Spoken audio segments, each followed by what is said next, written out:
کچھ دیر بعد فیضی چائے لے کے کمرے میں آئی تو وہ آئینے کے سامنے کھڑا اپنے چہرے کا بغور جائزہ لے رہا تھا۔ فیضی نے چائے ٹیبل پر رکھ دی اور باہر جانے لگی۔ سنو، تابش نے اسے آواز دی۔ جی بھائی، وہ بولی۔ میرے چہرے پہ داڑھی کیسی لگے گی؟ اس نے اپنا رخ فیضی کی طرف کیا۔ اچھی لگے گی۔ کیوں؟ آپ داڑھی رکھنے والے ہیں؟ فیضی نے حیران ہو کے پوچھا۔ کیوں؟ میں داڑھی نہیں رکھ سکتا؟ وہ تیوری چڑھا کے بولا۔ بالکل رکھ سکتے ہیں، ویسے بھی آج کل مردوں میں سٹائلش داڑھی رکھنے کا فیشن ہی بن چکا ہے۔ فیضی نے طنز کی۔ ارے نہیں بھائی، میں فیشن کے لیے نہیں رکھ رہا۔ تابش نے اسے وضاحت دی۔ تو کیا میں یہ سمجھوں کہ آپ عبادت گزار بن گئے ہیں اور سنت پر عمل کر رہے ہیں؟ وہ حیران ہو کے بولی۔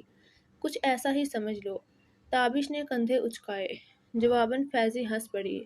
اس میں ہنسنے والی کیا بات ہے؟ وہ جلا کے بولا۔ جو دل سے قرآن اور سنت پر عمل پیرا ہونا چاہتے ہیں وہ آئینے میں چہرہ دیکھ دیکھ کے جائزے نہیں لگاتے۔ داڑھی کیسی لگے گی؟ آہا، آپ کی اس عبادت گزاری میں بہت بڑا جھول نظر آ رہا ہے۔ وہ ہنستے ہوئے باہر چلی گئی۔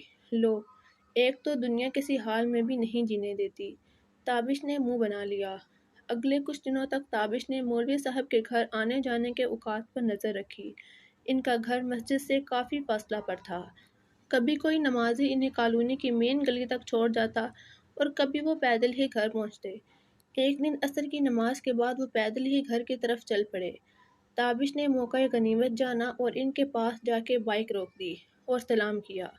انہوں نے بھی مسکراتے ہوئے سلام کا جواب دیا۔ برخوردار، میں نے آپ کو پہچانا نہیں، مولوی صاحب نے پوچھا۔ تابش نے ہیلمٹ اتاری اور بولا، آپ سے کچھ دن پہلے مسجد میں ملاقات ہوئی تھی۔ اس نے یاد دلانے کی کوشش کی۔ مسجد میں؟ بیٹا، اتنے نمازی آتے ہیں، اس عمر میں اتنے چہرے کہاں یاد رہتے ہیں؟ مولوی صاحب نے جواب دیا۔ آپ نے مجھے داڑھی رکھنے کی نصیحت کی تھی۔ تابش نے گزشتہ ملاقات کی گفتگو یاد دلائی۔ اچھا، ہاں یاد آ گیا۔ بالکل، ماشاءاللہ، آپ نے میری نصیحت پر عمل کرنا شروع کر دیا ہے۔ مولوی صاحب کی نظریں تابش کی بڑھی ہوئی داڑھی پر تھی۔ جی بس آپ کی نصیحت تھی اور اللہ پاک نے ہدایت دی۔ تابش نے سر جھکا لیا۔ ماشاءاللہ، اللہ پاک مزید اچھے اعمال کرنے کا جذبہ پیدا کرے۔ مولوی صاحب بہت خوش ہوئے۔ میں یہاں سے گزر ہی رہا تھا کہ آپ پر نظر پڑی تو سوچا سلام کر لوں اور آپ کی دعائیں لے لوں۔ تابش نے رکنے کی من گھڑت وجہ بتائی۔ اللہ پاک آپ کے لیے آسانیاں پیدا کرے بیٹا۔ مولوی صاحب دعا دینے لگے۔ آپ جا کہاں رہے ہیں؟ میں چھوڑ دیتا ہوں۔ تابش اصل مدعے پر آ گیا۔ میرا گھر یہاں پاس ہی ہے، نماز پڑھا کے ابھی فارغ ہوا ہوں تو گھر ہی جانا ہے، انہوں نے بتایا۔ میں چھوڑ دیتا ہوں، بیٹھیں آپ۔ تابش نے انہیں پیچھے بیٹھنے کا اشارہ کیا۔ نہیں بچے، ڈاکٹر نے پیدل چلنے کا مشورہ دیا ہے، اس لیے پیدل آتا جاتا ہوں، ورنہ تو نمازی چھوڑ جاتے ہیں۔ ابھی بھی ایک بچہ ضد کر رہا تھا، میں نے اسے بھی منع کر دیا۔ آپ جائیں، کام سے نکلے ہوں گے، دیر ہو رہی ہوگی، مولوی صاحب نے منع کرتے ہوئے بولا۔ مولوی صاحب کام تو ہو گیا، میں بس گھر ہی جا رہا ہوں، آپ کو چھوڑ دیتا ہوں، اسی بہانے آپ سے فیض حاصل کرنے کا موقع مل جائے گا۔ منع مت کریں۔ تابش کسی صورت یہ موقع ہاتھ سے نہیں جانے دینا چاہتا تھا۔ مولوی صاحب نے ہار مان لی اور کالونی کی مین گلی میں پہنچتے ہی مولوی صاحب نے تابش کو رکنے کا کہا۔ برخوردار، یہاں ہی اتار دو، آگے میں خود چلا جاؤں گا۔ ارے نہیں مولوی صاحب، اب یہاں تک آیا ہوں تو گھر چھوڑ دیتا ہوں، تابش نے جواب دیا۔ بیٹا، خواہ مخواہ آپ کو تکلیف ہوگی، آگے تنگ گلیاں ہیں، مولوی صاحب بولے۔ کوئی بات نہیں، بس آپ مجھے بتاتے جائیں کہ کس طرف مڑنا ہے، ساری گلیوں سے وہ پہلے ہی واقف تھا، پھر بھی انجان بننے کی کوشش کرنے لگا۔ اچھا بیٹا، جیسے آپ کی مرضی۔ دروازے پہ پہنچ کے مولوی صاحب نے بریک لگوائی۔ بس بیٹا، میرا گھر آ گیا ہے۔ مولوی صاحب بائک سے نیچے اترے۔ آپ گھر جا کے آرام کریں، میں نکلتا ہوں، تابش نے کہا۔ اب آپ یہاں آئے ہیں تو چائے کا ایک کپ تو پینا ہی پڑے گا، مولوی صاحب نے ضد لگائی۔ اور کیا چاہیے؟ تابش دل ہی دل میں مسکرایا۔ آپ اگر ضد کر رہے ہیں تو ٹھیک ہے، اس نے جواب دیا۔ مولوی صاحب نے بیٹھک کا دروازہ کھولا اور تابش کو اندر بٹھایا اور خود گھر کے اندر چلے گئے۔ بیٹھک کے اندر دروازے کے بالکل سامنے لکڑی کی پرانی چند کرسیاں پڑی تھی، درمیان میں ایک میز تھا اور دروازے کی بائیں جانب ایک چارپائی تھی جس پر نیلے اور سفید رنگ کے پھولدار چادر بچھی تھی۔ بیٹھک کا دوسرا دروازہ جو گھر کے اندر کھلتا تھا، اس کے دائیں جانب ایک بڑی سی الماری تھی، اس میں اوپر نیچے کتابوں کا ایک ذخیرہ کرینے سے سجا ہوا تھا۔ کچھ ہی دیر بعد مولوی صاحب واپس لوٹے۔ ماشاءاللہ، کتابوں کا کافی ذخیرہ ہے آپ کے پاس۔ تابش نے پوچھا۔ بس جی، شوق بھی ہے اور ضرورت بھی۔ بچپن سے بڑھاپے تک کی تمام کتابیں سنبھال کے رکھی ہیں۔ لگ بھگ سبھی مشہور اسلامی تصانیف موجود ہیں۔ میری تو اب عمر ہو گئی ہے، اس لیے زیادہ پڑھا نہیں جاتا، اس لیے یہ ذخیرہ اب دختر کے حوالے کر دیا ہے۔ مولوی صاحب بتانے لگے۔ بابا، دروازے کے دوسری طرف سے ایک کھٹکتی ہوئی آواز تابش کے کانوں میں پڑی۔ مولوی صاحب دروازے کی طرف بڑھے۔ ایک حسین ہاتھ نمودار ہوا جس نے سفید رنگ کی تشتری تھام رکھی تھی۔ اس تشتری پہ چائے کے 2 کپ تھے۔ نور بیٹا، کوئی بسکٹ وغیرہ بھی ساتھ رکھ دیتی۔ مولوی صاحب نے تشتری پکڑتے ہوئے کہا۔ جی بابا۔ مدھم سی آواز پھر سے تابش کے کانوں میں پڑی۔ اس کے دل و دماغ کے ہر کونے میں ایک ہی نام گونجنے لگا۔ نور۔ نور کی آواز سنتے ہی تابش اس کی صورت کا اندازہ لگانے لگا۔ اس کے دماغ نے کئی حسین نقش آنکھوں کے آگے نمودار کیے۔ نگاہ دروازے پر ٹک سی گئی۔ برخوردار۔ مولوی صاحب نے چائے کا کپ اس کی طرف بڑھایا۔ جی جی۔ اس نے چونک کے ان کی طرف دیکھا اور چائے کا کپ ہاتھ سے لے لیا۔ آپ نے بتایا نہیں کہ آپ کام کیا کرتے ہیں؟ مولوی صاحب چائے کا بڑا سا سپ لے کے بولے۔ میں کیا کرتا ہوں؟ تابش ہڑبڑا سا گیا۔ مولوی صاحب اس کے چہرے کے بدلتے تیور دیکھ کے حیران ہوئے۔ تابش نے جلدی ہی بات کو سنبھالا۔ آپ کی کالونی کے سامنے سے جو مین گیٹ گزر رہا ہے، اس روڈ پر تقریباً 2 کلومیٹر کے فاصلے پہ ایک بلڈنگ تعمیر ہو رہی ہے۔ تابش سوچ کے جواب دینے لگا۔ کہاں؟ سیدھا ہی۔ مولوی صاحب سوچ میں پڑ گئے۔ جی بالکل۔ تابش نے فوراً سر ہلایا۔ میرے علم میں نہیں ہے۔ خیر بیٹا، میری زندگی تو گھر سے مسجد اور مسجد سے گھر تک محیط ہو کے رہ گئی ہے۔ بچی گھر میں اکیلی ہوتی ہے، یہ مسجد سے سیدھا گھر پہنچتا ہوں۔ موجودہ دور کے حالات واقعات سن کر رونگٹے کھڑے ہوتے ہیں۔ بس یہی دعا ہے کہ اللہ پاک سب کو اپنے حفظ و امان میں رکھے۔ مولوی صاحب اپنا رخ چھت کی طرف کیا اور دعا کرنے لگے۔ آمین۔ تابش کے گلے میں یہ لفظ اٹک سا گیا۔ اچھا، تو وہاں پہ کیا کام کرتے ہیں آپ؟ مولوی صاحب پھر سے اسی مدعے پر آ گئے۔ جو کنسٹرکشن کمپنی اس عمارت کو تعمیر کر رہی ہے، میں اس میں انسپیکشن آفیسر ہوں۔ میرا مطلب ہے وہاں پہ سبھی کام کرنے والوں کی نگرانی کرتا ہوں۔ کام ٹھیک طرح سے ہو رہا ہے یا نہیں، اس سب پر نظر رکھنا وغیرہ وغیرہ۔ تابش کے جھوٹ بولنے کی رفتار کچھ زیادہ تیز ہوئی۔ کتنے اور جھوٹ بولنے پڑیں گے؟ اس نے دل ہی دل میں سرگوشی کی۔ ماشاءاللہ، کافی ذمہ داری والا کام ہے۔ اللہ پاک آپ کو سرخرو کرے اور ترقی عطا فرمائے۔ مولوی صاحب نے پھر سے دعا دی۔ تابش نے چائے ختم کی اور جانے کے لیے کھڑا ہوا۔ اب مجھے اجازت دیں، انشاءاللہ دوبارہ ملاقات ہوگی۔ وہ بولا۔ اللہ پاک آپ کو اپنے حفظ و امان میں رکھے۔ ضرور ملاقات ہوگی۔ مولوی صاحب کھڑے ہو گئے۔ تابش بیٹھک کے دروازے سے باہر گلی میں آ گیا اور مولوی صاحب دروازے پر ہی رک گئے۔ تابش بائک پر سوار ہوا۔ برخوردار، آپ نے جانا کدھر ہے؟ میرا مطلب ہے گھر کہاں ہے آپ کا؟ مولوی صاحب نے پوچھا۔ تابش نے ایک اور جھوٹ بولا۔ گھر کی آخری حدود میں، جس علاقے میں تایا جی کا گھر تھا۔ اس نے وہیں کا پتہ بتایا۔ او ہو، پھر تو آپ کافی دور سے آتے ہیں۔ مولوی صاحب پریشان ہو کے بولے۔ بس جی کیا کریں، کام بھی تو کرنا ہے۔ تابش نے سر جھکا کے کہا۔ بے شک آپ خیریت سے جائیں، فی امان اللہ۔ مولوی صاحب نے سلام کیا۔ تابش نے بائک سٹارٹ کی اور گھر کی طرف نکل گیا۔ مولوی صاحب نے بھی بیٹھک کا دروازہ بند کر لیا۔ تم نے عاصم کی آفر قبول کر لی؟ عمار نے بلیئر ڈسٹ ہاتھ میں پکڑے ہوئے کہا۔ یار تجھے پتہ ہے نا، پیسوں کی ضرورت ہے، اس لیے مجبوراً ماننا پڑا۔ تابش نے شرمندگی چھپاتے ہوئے کہا۔ ویسے مجھے بڑی حیرانی ہوئی کہ اتنے پیسوں کے لیے تم بک گئے۔ نومی کولڈ ڈرنک ہاتھ میں لیے تابش کے پاس کھڑا ہوا۔ بس یار، تم لوگوں کے پاس سب کچھ ہے، اس لیے یہ باتیں کر رہے ہو۔ تابش نے دونوں کے چہروں پر نظر دوڑائی، پھر سر جھکا لیا۔ وٹ ایور یار، انسان کی کچھ لیمٹس ہوتی ہیں۔ یہ کام کچھ زیادہ ہی گرا ہوا ہے۔ اینی وے، تمہیں کوئی پرابلم نہیں ہے تو ہمیں کیا ہو سکتی ہے؟ عمار نے کہا۔ میں مجبور ہوں، تم لوگ نہیں سمجھو گے۔ تابش نے خفگی سے کہا۔ کون مجبور ہے؟ کس کی مجبوریاں ڈسکس ہو رہی ہیں؟ عاصم ان لوگوں کی طرف آتے ہوئے بولا۔ ہم بس ایسے ہی ادھر ادھر کی باتیں کر رہے ہیں۔ تابش نے بات بدلی۔ Any progress? عاصم نے اس کی آنکھوں میں دیکھتے ہوئے پوچھا۔ یس، میں گیا تھا وہاں۔ مولوی صاحب سے 2-3 بار ملاقات ہوئی۔ تابش بتانے لگا۔ او ہو، مولوی صاحب، گریٹ، بڑی عزت افزائی ہو رہی ہے مولوی صاحب کی۔ عاصم نے اس کا مذاق اڑایا۔ یار وہ حقیقتاً بہت اچھے اور شریف لوگ ہیں۔ تابش نے اس کے کندھے پر ہاتھ رکھا۔ سو میں نے کب کہا وہ شریف لوگ نہیں ہیں؟ اب ملا شریف نہیں ہوں گے تو اور کون ہوگا؟ کیوں دوستوں؟ اس نے عمار اور نومی کی طرف دیکھ کے زوردار قہقہ لگایا۔ جواباً وہ بھی پھیکی ہنسی ہنسنے لگے۔ عاصم سیریسلی ان کے ساتھ ایسی حرکت کرنا مناسب نہیں ہے۔ تابش نے اس کی طرف دیکھا۔ لسن یار، ہر دوسرے دن اچھائی کا ایک دورہ پڑتا ہے تجھے، نہیں کرنا مت کر، مجھے سبق پڑھانے کی ضرورت نہیں ہے۔ تو ایسے کہہ رہا ہے جیسے خود بہت نیک اور پرہیزگار ہے۔ آج تک ہاتھ آئی لڑکی جانے دی ہے نے؟ تجھے یاد بھی ہے کتنی لڑکیوں کے ساتھ راتیں رنگین کر چکا ہے، اب اچھائی یاد آ رہی ہے۔ عاصم بھڑک گیا۔ جانتا ہوں میں نیک اور پرہیزگار نہیں ہوں، پر آج تک جن لڑکیوں کے ساتھ میرا تعلق رہا ہے وہ اس ٹائپ کی تھی۔ انہیں میرا جھوٹ سچ سب پتا تھا، لیکن یہ لڑکی اس ٹائپ کی نہیں ہے۔ تابش نے اسے سمجھانے کی کوشش کی۔ ود ہر ٹائپ سمپل ہے، تو ہاتھ کھڑے کر دے، میں کسی اور سے یہ کام کرا لوں گا۔ پلیز مجھے لیکچر مت دے۔ عاصم کا غصہ آسمان کو چھو رہا تھا۔ ریلیکس، تم میری بات سمجھ نہیں رہے۔ تابش اس کا غصہ ٹھنڈا کرنے کی کوشش کرنے لگا۔ انف۔ عاصم نے اسے ہاتھ کا اشارہ کیا تو وہ چپ ہو گیا۔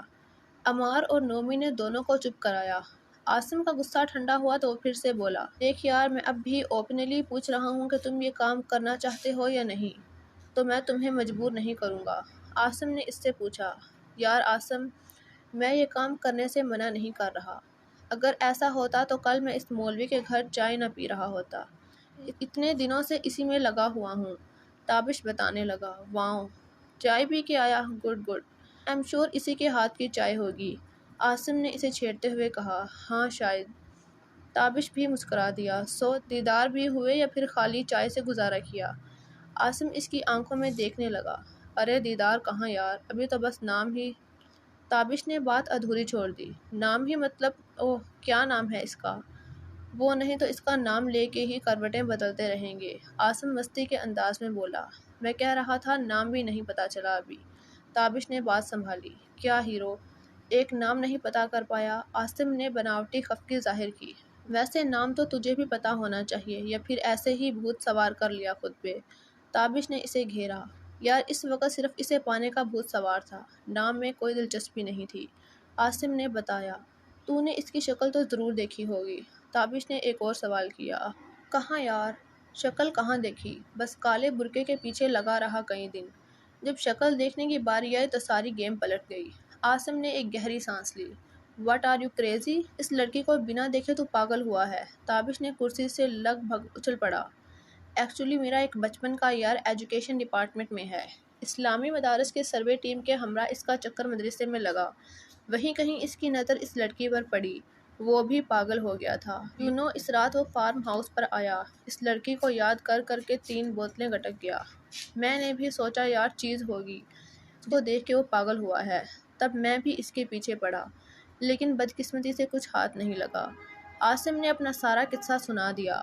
تو اتنا سینسیبل ہے، پھر کیسے بنا دیکھے تیرے اوپر جنون سوار ہوا؟ تابش کو حیرانی ہوئی۔ یار سچ بتاؤں تو اس لڑکی کو میں اس ٹائم دیکھنا چاہتا تھا، اس کے علاوہ میرے دل و دماغ میں کچھ نہیں تھا، لیکن مولوی نے پاپا کو میری شکایت لگا کے جو حرکت کی ہے، میں بس اس کا بدلہ لینا چاہتا ہوں، ایک ضد سی سوار ہو گئی ہے، دیٹس آل۔ عاصم نے بتایا۔ تابش کے موبائل کی بیل بجی، پری کی کال تھی۔ تبھی اس کو یاد آیا کہ بابا کی دوائی ختم ہو گئی ہے، وہ لے کے گھر جانا ہے۔ چل یار بس میں نکلتا ہوں، بابا کی میڈیسن گھر پہنچانی ہے۔ وہ سبھی کو سلام کر کے فارمیسی سے دوائی لینے چل پڑا۔ مولوی صاحب کے گھر کے دروازے پہ دستک ہوئی۔ انہوں نے دروازہ کھولا تو سامنے تابش کھڑا تھا۔ تابش کو دیکھ کے کافی خوش ہوئے اور بیٹھک کا دروازہ کھول کے اسے اندر بٹھایا۔ مولوی صاحب آپ سے چھوٹا سا کام تھا۔ تابش نے آنے کی وجہ بتائی۔ جی بیٹا، میں کیا مدد کر سکتا ہوں؟ مولوی صاحب نے پوچھا۔ آپ تو جانتے ہیں ہر روز اتنی دور سے آنا جانا بہت مشکل ہے، اس لیے جب تک کام ممکن نہیں ہوتا میں سوچ رہا ہوں اسی کالونی میں کوئی کمرہ دیکھ لیتا ہوں، آنے جانے کی تکلیف بھی کم ہوگی اور آپ سے بھی فیض حاصل کرنے کا موقع ملے گا۔ تابش کے پلان کو انجام دینے کے لیے اس کا یہاں رہنا ضروری تھا۔ کمرہ تو مشکل ہی ملے، پھر بھی میں پتہ کرتا ہوں، مولوی صاحب نے سوچتے ہوئے جواب دیا۔ آپ پتہ کر لیں، میں کل پھر سے چکر لگا لیتا ہوں، تابش نے جواب دیا۔ مولوی صاحب تابش کے کمرے کی تلاش میں دماغ کے گھوڑے دوڑانے لگے۔ ٹھیک ہے برخوردار، میں اپنے جاننے والوں سے پوچھتا ہوں، اگر کوئی مناسب جگہ میسر ہوئی تو میں کل تک بتا دوں گا انشاءاللہ۔ آپ اپنا فون نمبر دے دیں، میں فون پہ ہی اطلاع کر دوں گا۔ تاکہ آپ کو آنے کی زحمت نہ اٹھانی پڑے، مولوی صاحب بولے۔ جواباً تابش نے سر ہلا دیا اور ان کے موبائل میں اپنا نمبر سیو کر دیا۔ تابش اس انتظار میں تھا کہ آج پھر سے نور کے ہاتھ کی چائے پینے کو ملے گی، لیکن مولوی صاحب نے خبر دی کہ گھر پہ کوئی نہیں ہے، اس لیے وہ چائے پانی کا انتظام نہیں کر پائیں گے۔ مایوس ہو کے تابش نے واپسی کا راستہ ناپا۔ اگلے دن رات کے کھانے کے بعد ابا جی باہر ٹہلنے نکل گئے۔ فیضی اور فری امی کے ساتھ کچن میں برتن دھونے میں مصروف ہو گئی۔ تابش نے ٹی وی آن کر لیا۔ اس کے فون کی بیل بجنے لگی۔ مولوی صاحب کے نمبر سے کال آ رہی تھی۔ تابش نے جلدی سے فون اٹھایا۔ السلام علیکم۔ کال اٹینڈ کرتے ہی وہ بڑے ادب سے بولا، وعلیکم السلام، برخوردار میں مولوی نواز الدین بات کر رہا ہوں۔ مولوی صاحب نے اپنا تعارف کرایا۔ جی مولوی صاحب، میں نے پہچان لیا ہے، تابش نے جواب دیا۔ بیٹا، آپ نے مجھے ایک ذمہ داری سونپی تھی، میں نے کوشش تو بہت کی لیکن کسی مناسب جگہ کا انتظام نہیں کر پایا، مولوی صاحب نے تابش کو بتایا۔ اور اب کیا کریں؟ میں تو بڑی پریشانی میں آپ کے پاس حاضر ہوا تھا۔ تابش نے بناوٹی اداسی ظاہر کی۔ برخوردار میں آپ کی پریشانی سمجھتا ہوں، اس لیے میں نے سوچا کہ آپ نے جتنے دن بھی قیام کرنا ہے میری بیٹھک حاضر ہے، مولوی صاحب شائستگی سے بولے۔ تابش خوشی کے مارے اچھل پڑا، اس کا تیر بالکل نشانے پہ جا لگا تھا۔ ارے نہیں مولوی صاحب، آپ کو خواہ مخواہ تکلیف ہوگی، تابش نے پھر سے ڈرامہ چالو کیا۔ بیٹا، اس میں تکلیف کیسی؟ دن بھر آپ کام پر ہوں گے، رات میں تھک ہار کے سو جائیں گے، وہ بولے۔ چلے اگر آپ کہتے ہیں تو ٹھیک ہے، لیکن میرے ساتھ کرایہ پہلے طے کر لیں، تابش نے کہا۔ ارے بیٹا، کیوں شرمندہ کر رہے ہیں؟ بس آپ یہ بتائیں کہ آنا کب ہے، تاکہ میں اچھی طرح صفائی کروا دوں، وہ مسکراتے ہوئے بولے۔ کل سے ہی آ جاتا ہوں، تابش زیادہ انتظار نہیں کر سکتا تھا۔ جیسے آپ کی مرضی، انشاءاللہ کل ملاقات ہوتی ہے، مولوی صاحب بولے۔ انشاءاللہ، بس کل آ کے کرائے کی بات بھی طے کر لیتے ہیں، وہ بولا۔ اس کے بعد دونوں نے خدا حافظ بول کے کال کاٹ دی۔ تابش کی خوشی کی انتہا نہ تھی۔ بابا جیسے گھر واپس لوٹے وہ ان کے کمرے میں گیا۔ بابا، آپ سے اجازت چاہیے تھی، وہ سر جھکا کے بولا۔ کیسی اجازت؟ بابا نے حیران ہو کے پوچھا۔ کچھ دنوں کے لیے شہر سے باہر جانا ہے، وہ بولا۔ خیریت؟ کہاں جانا ہے؟ وہ پوچھنے لگے۔ میرا دوست عاصم ہے نا، اس کا ایک کام ہے، بس اسی سلسلے میں جانا ہے، اس نے بتایا۔ لیکن کام کیا ہے؟ انہوں نے پھر سے سوال کیا۔ کچھ پراپرٹی کے حوالے سے، بس اسی کے ساتھ جانا ہے، اس نے جھوٹ بولا۔ اچھا، کتنے دن لگیں گے؟ ان کے سوال ختم ہی نہیں ہو رہے تھے۔ ہفتہ 10 دن شاید، اس سے زیادہ بھی لگ سکتے ہیں، وہ سوچتے ہوئے بولے۔ ٹھیک ہے، لیکن کام ختم ہوتے ہی گھر لوٹنا، انہوں نے حکم صادر کیا۔ جی بابا، وہ سر جھکا کے واپس مڑا۔ اگلے دن وہ عشاء کے بعد بیگ میں کچھ کپڑے ڈال کے مولوی صاحب کے گھر کی طرف نکل پڑا۔ ابا جی نے خرچ اخراجات کے لیے کچھ پیسے بھی دیے۔ راستے میں تیز بارش شروع ہو گئی۔ وہ بھیگتے بھیگتے مولوی صاحب کے گھر پہنچا۔ انہوں نے انتہائی خوش دلی سے اس کا استقبال کیا۔ مولوی صاحب نے کھانا پیش کیا۔ کھانا کھا کے وہ کافی دیر بات چیت کرتے رہے۔ وقفے وقفے سے بارش اور تیز ہوا کا سلسلہ جاری رہا۔ اسلام اور حالات حاضرہ پر باتوں کا لمبا سلسلہ چل نکلا۔ مولوی صاحب کو جب نیند آنے لگی تو وہ سونے چلے گئے۔ یہ سوچتے سوچتے کہ وہ اپنی منزل کے کتنا قریب پہنچ چکا ہے، اس کی بھی آنکھ لگ گئی۔ باہر ہلکی ہلکی ہوا چل رہی تھی۔ بیٹھک کا دروازہ شاید ٹھیک طرح سے بند نہیں ہوا تھا۔ دروازے کا ہلکا سا شور کانوں میں پڑنے سے آنکھ کھلی۔ بے چینی سے وہ چارپائی سے اٹھ کے دروازے کی طرف بڑھا۔ جیسے ہی وہ دروازہ کھول کے بند کرنے لگا تو صبح کی شفق پھوٹ رہی تھی۔ ادھر ادھر نظر دوڑائی اور ایک جگہ جا کے اس کی نگاہیں منجمد ہو گئی۔ صحن میں چارپائی پر براجمان وہ تلاوت قرآن پاک میں مشغول تھی۔ سر پہ دوپٹہ لپیٹے وہ کسی پری سے کم نہیں لگ رہی تھی۔ صبح کی مدھم سی روشنی اس کے چہرے سے ٹکرا کے نور میں بدل رہی تھی، وہ نور تھی۔ تابش پلکیں جھپکانا بھول گیا، اس بات سے بے خبر کہ اگر ایک بار بھی اس نے نظر اٹھا کے دیکھا تو شاید پھر کبھی اس کا دیدار نصیب نہ ہو۔ نور بیٹا، مولوی صاحب کی آواز تابش کے کانوں میں پڑی۔ اپنے حواس پر قابو پاتے اس نے جلدی سے دروازہ بند کیا، جا کے بستر پر لیٹ گیا۔ جی بابا، نور نے جواب دیا۔ بیٹا، ناشتے کا انتظام جلدی کرنا، گھر میں مہمان بھی موجود ہے۔ مولوی صاحب نور کے پاس آ کے کھڑے ہو گئے۔ جی، اس نے سر ہلا دیا۔ بابا، میں نے جائے نماز اور تسبیح بیٹھک میں رکھ دی تھی، پتہ نہیں آپ کے مہمان کو ملی بھی ہے یا نہیں۔ ایسا نہ ہو کہ ان کی نماز قضا ہو جائے، آپ جا کے بتا دیں، نور نے ان کی طرف دیکھ کے کہا۔ میں ابھی جا کے دیکھتا ہوں، مولوی صاحب بیٹھک کی طرف بڑھے۔ تابش نے دروازہ کھلنے کی آواز سنی تو آنکھیں بند کر لی۔ دل زور زور سے دھڑک رہا تھا، کہیں مولوی صاحب کو پتہ نہ چل گیا ہو۔ میں ان کی بیٹی کو ٹکٹکی باندھ کے دیکھ رہا تھا، اگر ایسا ہوا تو پکی پکی چھٹی ہو جائے گی۔ برخوردار نماز کا وقت نکل رہا ہے، اب اٹھ جائیں۔ مولوی صاحب تابش کے بسترے کے پاس آ کے کھڑا ہو گیا۔ تابش آنکھیں مسلتے ہوئے اٹھ بیٹھا۔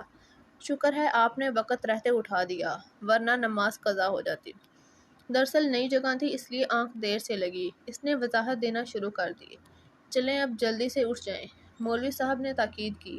تابش جلدی سے اٹھا اور نماز کا وضو کرنے لگا۔ مولوی صاحب نے جائے نماز اور تسبیح سے پکڑائی اور خود بیٹھک سے باہر چلے گئے۔ بابا مہمان سے پوچھیں کہ وہ ناشتے سے پہلے چائے لیں گے؟ نور نے کچن سے مولوی صاحب کو آواز دی، جو صحن میں بیٹھے تھے۔ تابش ناشتے سے پہلے چائے پینے کا عادی نہیں تھا، اس لیے مولوی صاحب کے پوچھنے پہ اس نے منع کر دیا۔ آپ صبح کی نماز مسجد میں پڑھانے نہیں جاتے؟ تابش نے مولوی صاحب سے پوچھا۔ نہیں بیٹا، فجر کے وقت کافی اندھیرا ہوتا ہے، بڑھاپے کی وجہ سے ٹھیک طرح سے دکھائی نہیں دیتا، اسی لیے صبح کی نماز گھر پہ ہی پڑھ لیتا ہوں، مولوی صاحب بتانے لگے۔ آپ کی ڈیوٹی کس وقت شروع ہوتی ہے؟ مولوی صاحب نے تابش سے پوچھا۔ میری ڈیوٹی کی کوئی خاص اوقات نہیں ہیں، بس دن میں 2-3 چکر لگتے ہیں تاکہ کام کی صورتحال پتہ چل سکے، تابش نے جواب دیا۔ اچھا، میں آپ کو ایک تالا اور چابی دیتا ہوں، آپ کو جس وقت جانا ہو تو بیٹھک کو باہر سے تالا لگا دیا کریں اور واپسی پر کھول لیا کریں، مولوی صاحب نے تابش کی آسانی کے لیے کہا۔ ناشتہ تیار ہو گیا تو نور نے بابا کو آواز دی۔ نور کی آواز کانوں میں پڑتے ہی تابش کے کان پھر سے کھڑے ہو گئے۔ مولوی صاحب گھر چلے گئے۔ ایک بات کہوں؟ نور بابا سے مخاطب ہوئی۔ جی بیٹا بولو۔ مولوی صاحب بیٹی کا چہرہ دیکھتے ہوئے بولے۔ میں جانتی ہوں مہمان اللہ کی رحمت ہوتے ہیں، لیکن ایسے کسی انجان آدمی کو اپنے گھر رہنے دینا جس کے بارے میں ہم بالکل نہیں جانتے، کیا آپ کو ٹھیک لگ رہا ہے؟ نور نے اپنی پریشانی مولوی صاحب کے سامنے رکھ دی۔ بیٹا تمہاری فکر اپنی جگہ پہ جائز ہے، ہو سکتا ہے اللہ پاک کی یہی مرضی ہو ہم اس کے مددگار بنیں، مولوی صاحب نے نور کو تسلی دی۔ شاید آپ ٹھیک کہتے ہیں، نور نے سر ہلایا۔ گھر کے دروازے پر دستک ہوئی۔ مولوی صاحب نے دروازہ کھولا۔ سامنے نور کے ساتھ مدرسے جانے والی 4 لڑکیاں کھڑی تھیں۔ مولوی صاحب نے اسے اندر بلایا۔ السلام علیکم۔ نور نے سب کو مسکراتے ہوئے سلام کیا۔ وعلیکم السلام۔ نور ابھی تک تیار نہیں ہوئی۔ فاطمہ بولی۔ میں تیار ہوں بس۔ نور بولی۔ ارے عبایا کہاں ہے تمہارا، یا پھر ایسے ہی جانے کا ارادہ ہے؟ فاطمہ نے مسکراتے ہوئے کہا۔ بس 1 منٹ دے دو، ابھی آئی۔ وہ جلدی سے کمرے کی طرف جانے لگی۔ جلدی کرنا، تمہیں پتہ ہے بس کا ٹائم ہو گیا ہے، فاطمہ نے پیچھے سے آواز دی۔ نور نے عبایا پہنا اور معمول کے حساب سے اپنے جسم کے ہر حصے کو ڈھانپ کے کمرے سے باہر نکل آئی۔ مولوی صاحب کی روزانہ کی عادت تھی کہ وہ بس سٹاپ تک ان سب کو خود ہی چھوڑ جاتے تھے۔ نور نے گھر کے چاروں طرف نظر گھمائی، پھر سب کے پیچھے پیچھے گھر سے باہر نکل آئی۔ مولوی صاحب کچھ فاصلے پر آگے چلنے لگے۔ نور باقی لڑکیوں کے ساتھ ان کے پیچھے پیچھے چل پڑی۔ سگریٹ کی کش لگاتے ہوئے دروازے کی ٹیک لگائے تابش یہ سارا منظر دیکھتا رہا۔ نور، فاطمہ نے نور سے کندھا ٹکرا کے سرگوشی کی۔ کیا ہے؟ نور چڑ کے بولی۔ یہ خوبرو نوجوان کون تھا؟ فاطمہ کا اشارہ تابش کی جانب تھا۔ کون؟ نور نے پوچھا۔ ارے وہی جو بیٹھک کے دروازے میں کھڑا تھا، فاطمہ نے بتایا۔ بابا کا مہمان ہے، نور بولی۔ بابا کا مہمان ہے یا پھر تمہارا ہونے والا؟ فاطمہ نے اسے چھیڑا۔ تم کتنی بے شرم ہو، بنا سوچے سمجھے کچھ بھی بول دیتی ہو۔ ایسا ویسا کچھ نہیں ہے، نور تلملا گئی۔ اچھا تو پھر کون ہے؟ تمہارے سارے رشتہ داروں کو میں جانتی ہوں، اسے کبھی نہیں دیکھا، فاطمہ نے پوچھا۔ اف ہو، بتایا نا بابا کا مہمان ہے، بس ہی کہیں کام کرتا ہے، اسے آنے جانے میں دقت ہوتی تھی، اس لیے بابا نے بیٹھک میں رہنے کی اجازت دے دی، جیسے ہی اس کا کام مکمل ہوا تو چلا جائے گا۔ نور نے ساری کہانی بتا دی۔ او اچھا، مطلب تم لوگوں نے بیٹھک کرائے پر چڑھا دی؟ فاطمہ نے مزید استفسار کیا۔ نہیں بھئی، بابا نے ویسے ہی رہنے کی اجازت دی ہے، اب چپ رہو، بابا نے تمہاری سرگوشیاں سنی تو خیر نہیں ہوگی۔ نور تپ کر بولی۔ بس سٹاپ پر پہنچتے ہی 3 نمبر بس ان کے سامنے آ کے رکی۔ نور باقی لڑکیوں کے ساتھ بس میں سوار ہوئی۔ فاطمہ حسب معمول نور کے ساتھ والی سیٹ پر بیٹھ گئی۔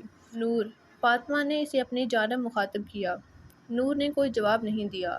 نور، اب کی بار وہ کندھا ہلا کے بولی۔ نور نے ہاتھ میں پکڑی ہوئی تسبیح کی طرف اشارہ کیا اور اپنی بڑی بڑی آنکھوں سے اسے گھورنے لگی۔ نور کی ہمیشہ سے یہی عادت تھی، وہ بس میں سوار ہوتے ہی 101 مرتبہ استغفار پڑھتی تھی۔ فاطمہ کو یاد آیا تو شرمندہ سی ہو گئی۔ اب بولو کیا مسئلہ ہے؟ نور تسبیح ہینڈ بیگ میں ڈالتے ہوئے بولی۔ کچھ نہیں، فاطمہ خفا ہو کے بولی۔ ٹھیک ہے مت بتاؤ۔ نور بھی چڑ گئی۔ 2 پل کی خاموشی کے بعد فاطمہ پھر سے بولی۔ وہ لڑکا کافی خوبرو ہے نا؟ وہ سوچتے ہوئے بولی۔ کون؟ نور نے پوچھا۔ ارے تمہارا مہمان، اور کون؟ وہ اس کی طرف دیکھتے ہوئے بولی۔ اف، تمہارے دماغ پہ ابھی تک وہی سوار ہے؟ نور نے اسے گھورا۔ ایسا نہیں ہے، میں تو بس یوں ہی بول رہی ہوں۔ ماشاءاللہ اچھی شکل و صورت کا مالک ہے، وہ بولی۔ میں نے اس کی شکل نہیں دیکھی۔ نور بولی۔ کیا جھوٹ بول رہی ہو؟ وہ تمہارے گھر رکا ہوا ہے اور تم نے شکل نہیں دیکھی؟ ناممکن۔ فاطمہ حیران ہو کے بولی۔ مت یقین کرو، نور نے جواب دیا۔ بس مدرسے کے گیٹ پہ رکی۔ سبھی لڑکیاں اور خواتین ایک ایک کر کے نیچے اترنے لگی۔ سنو، مجھے تمہاری بات پہ بالکل یقین نہیں آیا، فاطمہ بس سے نیچے اترتے ہوئے بولی۔ نہیں ہے تو کیا کر سکتی ہوں، چلو جلدی اترو۔ نور نے خونخوار نظروں سے اسے دیکھا۔ مولوی صاحب کو یقین دلانے کے لیے 2-4 گھنٹے تو باہر گزارنے ہی پڑیں گے، یہ سوچ کے تابش کام کا بہانہ کر کے وہاں سے نکل آیا۔ ادھر ادھر بائک گھماتے بار بار نور کی شکل اس کی آنکھوں کے سامنے نمودار ہو رہی تھی۔ کیا تھا اس لڑکی میں؟ میں نے کتنی حسین لڑکیاں دیکھی ہیں، ان سب میں وہ بات نہیں تھی جو نور میں ہے۔ اپنے آپ سے سرگوشیاں کرتے وہ یہاں وہاں بھٹکتا رہا۔ کچھ وقت گزارنے کے لیے تابش اپنے ایک دوست کے موبائل شاپ پر چلا گیا۔ وہاں بیٹھ کے اس نے اپنے فیس بک اکاؤنٹ پر موجود سبھی نئی اور پرانی دوست لڑکیوں کی تصویریں چھاننا شروع کر دی۔ کسی کی آنکھیں بہت خوبصورت تھی لیکن نور جیسی نہیں تھی، کسی کے ہونٹ، کسی کی ناک، کسی کا چہرہ۔